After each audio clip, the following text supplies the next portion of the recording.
ఈ మధ్యకాలంలో ఆడియో ఫంక్షన్స్లలో అసలు ఎవరి మీద అయితే ఫంక్షన్ జరుగుతుందో వాళ్ళని పక్కన పెట్టేసి మిగతా తతంగం అంతా ఎక్కువైపోతుంది కదా. లిరిసిస్టులని వాళ్ళ పేరు కూడా కనీసం తీయరు, అసలు వాళ్ళని కనీసం స్టేజ్ మీదకి పిలవరు. ఇలాంటివి రెగ్యులర్గా జరుగుతున్నాయి. వాళ్ళు పాపం ఎవరికి చెప్పుకోలేక మళ్ళీ ఎదిరిస్తే మళ్ళీ మాకు సినిమాలు ఎక్కడ రావు అని ఇలాంటివి రెగ్యులర్గా అంటే ఒక లిరిసిస్టే నాతోటి స్వయంగా చెప్పి పెద్ద రైటర్, అది కూడా పేరు చెప్పాను కానీ నేను అని చెప్పాను.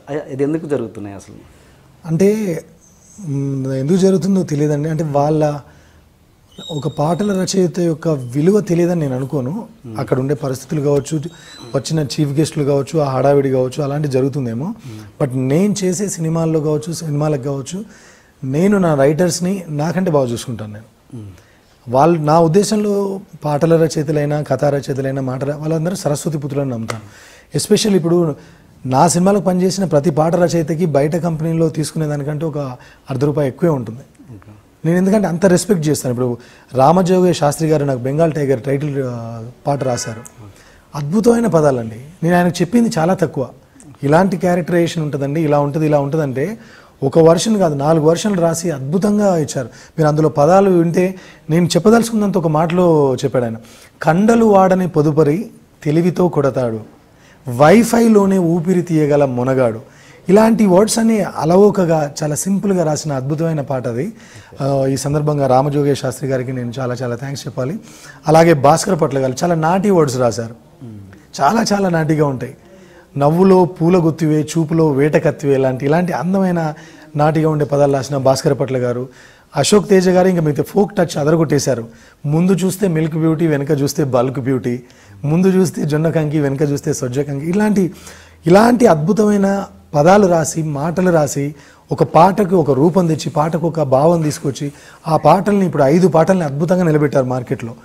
దానికి నేను మా లిరిసిస్టులందరికీ శ్రీమన్ గారి గురించి కూడా చెప్పాలండి ఒక మాట. ఎందుకంటే ఒక మాట అండి, ఆ పాట అంతా రాసుకొచ్చి వినిపించిన తర్వాత కూర్చున్నాం మేము సిట్టింగ్లో.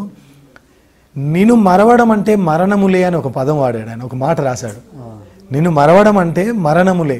తమన్నాను ఉద్దేశించి బాగుండాలి, చాలామంది ఎక్స్పెక్ట్ చేస్తారు ఈ పాటను చాలా పెద్ద రేంజ్లో పిక్చరైజ్ చేసుకోబోతున్నాం అంటే చాలా అందమైన విధంగా పిక్చరైజ్ చేయబోతున్నాను. ఆ మాట రాయగానే నేను అసలు ఆయనకి నా హ్యాట్స్ ఆఫ్ చెప్పేశాను. ఒక్క మాటలో ఎంతో అద్భుతమైన మీనింగ్ని పలికించారు ఆయన. అలాంటి శ్రీమణి తనే కాకుండా ఇంకా మాకు పాటలు రాసిన వ్యక్తుల్లో అంతే అండి, ఈ 4 రాశారు పాటలు. అండ్ రాశి ఖన్నాను తీసుకోవడంలో ఏంటి మీ ఉద్దేశం? అంటే తను ఏదో పెట్టాలన్నా లేకపోతే రాశి ఖన్నా కావచ్చు, తమన్నా కావచ్చు అండి, ఈ సినిమాలు ఏదో పాటల కోసం వచ్చిపోయే వాళ్ళు కాదండి. డెఫినెట్గా పాటల కోసం కూడా వస్తారు, కానీ కథలో ఉంటారు. చెప్పాను కదా మీకు, ఒక ఫార్మేట్లో వెళ్తున్నప్పుడు స్క్రీన్ ప్లే హైలైట్ అవుతున్నప్పుడు ఆ స్క్రీన్ ప్లేలో స్టోరీని ముందుకు తీసుకెళ్ళడానికి 2 క్యారెక్టర్లు ఉపయోగపడతాయండి సినిమాలో. రాశి కన్నా అసలు ఎరగొట్టేసింది పర్ఫార్మెన్స్. అవునా? డెఫినెట్గా అమ్మాయి కమర్షియల్ బ్రేక్ అని నమ్ముతున్నాను నేనైతే. Okay okay. ఇద్దరికి మార్కులు వేస్తే ఎవరికి ఎక్కువ ఇస్తారు ఈ సినిమాలో? అంటే పర్ఫార్మెన్స్ ఇద్దరు సేమ్ అండి, బట్ డాన్స్ వచ్చేసరికి తమన్నా కొంచెం బెటర్గా చేస్తుంది కదా, అది రాశి కన్నా కూడా ఒప్పుకుంది. నేను తను తగ్గించిన పర్ఫార్మెన్స్ ఇద్దరు కుమ్మేస్తారు, ఇద్దరు బాగా చేస్తారు. అండ్ ఒక సాంగ్లో రవితేజ ఇద్దరిని ఎత్తుకొని చేశారు, అది మాత్రం ఇప్పుడు కాదండి, నాకు లొకేషన్లోనే మైండ్ పోయింది. నాకే కాదు, ఆ రోజు టోటల్గా 70-80 డాన్సర్స్ ఉన్నారు. అందులో ఫారిన్ డాన్సర్స్ ఒక 20 ఉన్నారు, బాంబే డాన్సర్స్ ఒక 20-30 ఉన్నారు. అందరూ కూడా షాక్ అయిన విషయం ఏంటంటే రవితేజ గారు ఒరిజినల్గా ఆ ఇద్దరిని ఎత్తుకొని స్టెప్ వేయడం. ఎత్తుకోవడం వరకు ఓకే అండి, మనం కష్టపడితే ఒక 30 కేసు ఉన్న వాళ్ళని ఒకరిని ఇద్దరిని ఎత్తుకోగలమేమో, కానీ వాళ్ళని ఎత్తుకొని స్టెప్ వేశారు. అది చాలా చాలా హైలైట్గా ఉండబోదు. కాసేపు అలా స్టన్ అయి చూసాం అందరం అంతే. అది మాస్టర్ కంపోజ్ చేసిన స్టెప్ లేదా తనకు తనగా మాస్టర్ కంపోజ్ చేశారండి. మాస్టర్ కంపోజ్ చేసి రవి గారికి చెప్పారు, సార్ ఇది చేద్దామని అడిగితే రవి గారు కూడా బాగుందని చెప్పేసి ఒప్పుకొని, ఈవెన్ రాశి కన్నా తమన్నా వీళ్ళు కూడా దాన్ని కోఆపరేట్ చేయడం, అది అంత మామూలు విషయం కాదండి. ఎత్తుకోవడం వరకు ఓకే, స్టెప్ ఉందండి, దాన్ని ఎత్తుకొని ఒరిజినల్గా చేశారు. అప్పుడు అనిపించింది పవర్ హౌస్ ఆఫ్ ఎనర్జీ అని ఎందుకంటారు రవితేజ గారిని అనేది ఆ రోజు కళ్ళతో చూశాను నేను. ఎవరు దాని కంపోజర్? Johnny master. ఇంతకుముందు డిల్లక్ రచ్చలో డిల్లక్ చేశారు, వెరీ పాపులర్. ఇప్పుడు ఆయన ఆల్మోస్ట్ టాప్ హీరో సినిమాలన్నీ పాటలన్నీ ఆయన చేస్తున్నారు. మీలో ఉన్న మీ రైటర్ మీకు ఎక్కువ ఇష్టమా, డైరెక్టర్ ఇష్టమా?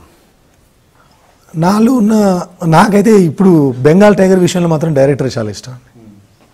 మీరు అన్నట్టుగా ఏమైంది వీళ్ళ విషయంలో రైటర్ ఇష్టం, బెంగాల్ టైగర్ మాత్రం డైరెక్టర్ చాలా ఇష్టం. మళ్ళీ ఇంత పెద్ద సినిమాలకు అలవాటు పడ్డారు కదా, మళ్ళీ చిన్న సినిమాలు చేసే కాన్సెప్ట్ ఓరియంటెడ్ చేసే ఉద్దేశాలు ఉన్నాయి? అదే ఇప్పుడు ఇందాక అనుకున్నాం కదా, మీరు ప్రొడ్యూస్ చేయడం కదా, డైరెక్ట్ చేయడం.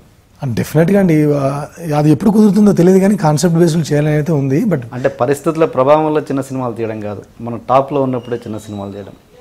అదైతే ఇప్పుడు నాకు ఒక అవకాశం ఇండస్ట్రీ ఇచ్చినప్పుడు, అంటే ఎక్కువ మందికి రీచ్ అయ్యే సినిమా చేసే అవకాశం ఇచ్చినప్పుడు లిమిటెడ్గా కాన్సెప్ట్ పెట్టుకొని ఒక మల్టీప్లెక్స్ వరకు లేదంటే ఒక యూత్ వరకు పర్మిట్ అయ్యి చేయడం ఎందుకనేది నా ఉద్దేశం. అంతే, చేయకూడదని కాదు కానీ మాసివ్గా తీసి ఎక్కువ మందికి రీచ్ అయ్యే సినిమా తీయగలిగే అవకాశాలు ఉన్నాయి. ఇప్పుడు దాన్ని సద్వినియోగం చేసుకుంటూ అలాంటి సినిమాలు కంటిన్యూ చేయాలని ఉంది. ఏమైంది వీళ్ళ సినిమా అప్పుడు మీకు వచ్చిన విమర్శలు ఎలాంటివి? అప్పుడు చాలా ఇదిగా అప్పుడు మహిళా సంఘాల వాళ్ళు హాస్టల్లో ఉండే పిల్లలు అలా ఉంటారా ఇలా ఉంటారా అని మాట్లాడారండి. అలా మాట్లాడిన వాళ్ళే బయటకు వచ్చి వాళ్ళే ఫోన్ చేశారు. ఇప్పటికీ చాలామంది ల్యాప్టాప్ల్లో, చాలామంది హార్డ్ డిస్కుల్లో, చాలామంది దగ్గర గర్ల్స్ దగ్గర ఎక్కువ ఉంది. ఏమైంది నాకు రచ్చాపుడికి వచ్చిన కాంప్లిమెంట్స్ ఎక్కువ మాస్ ఆడియన్స్ దగ్గర నుంచి, అబ్బాయిల దగ్గర నుంచి వస్తే, ఏమైంది వీళ్ళది ఆ సినిమా వచ్చేసరికి నాకు అమ్మాయిల దగ్గర నుంచి ఎక్కువ కాంప్లిమెంట్స్ వచ్చినాయి. Okay okay. మీరు దీనికంటే ముందు రైటర్ ఏ సినిమాలు చేశారంటే? టాస్ ఒకటి, ఆయుధం ఒకటి. నేను ఆయుధం పోసాని మురళి గారి దగ్గర ఉన్నప్పుడే భద్రాచలం అంటే మీకు కార్డు పడింది. ఆయుధం, మనోడు, టాస్ ఉంది అంతే. 3 తర్వాత ఇమీడియట్గా ఏమైంది వీళ్ళ? అంతే అంతే. అంటే మధ్యలో చాలా సినిమాలు చేశాను. గోస్ట్గా చేశారు, మారు పేర్లతో, గోస్ట్ పేర్లతో ఏదో విచిత్రంగా చేసాము. ఏంటి దీంట్లో ట్రైలర్లో చూస్తే అసలు పోసాని మురళి అండ్ పృథ్వీ గారు వాళ్ళిద్దరు బీభత్సంగా అసలు పంచుల మీద పంచులు ఉన్నాయి. మరి ఏంటి? నిజంగానే బీభత్సంగా ఉండబోతుంది మురళి గారిది, పృథ్వీ గారి track.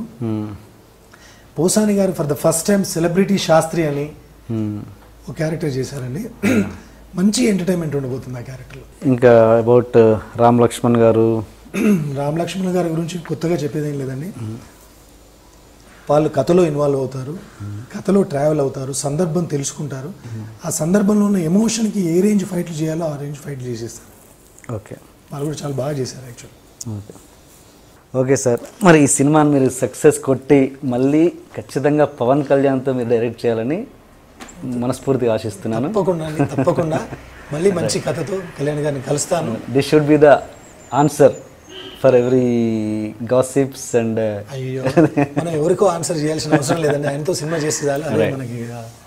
Right, all the best. Thank you అండి. Thank you sir. Please subscribe to Please subscribe for more videos.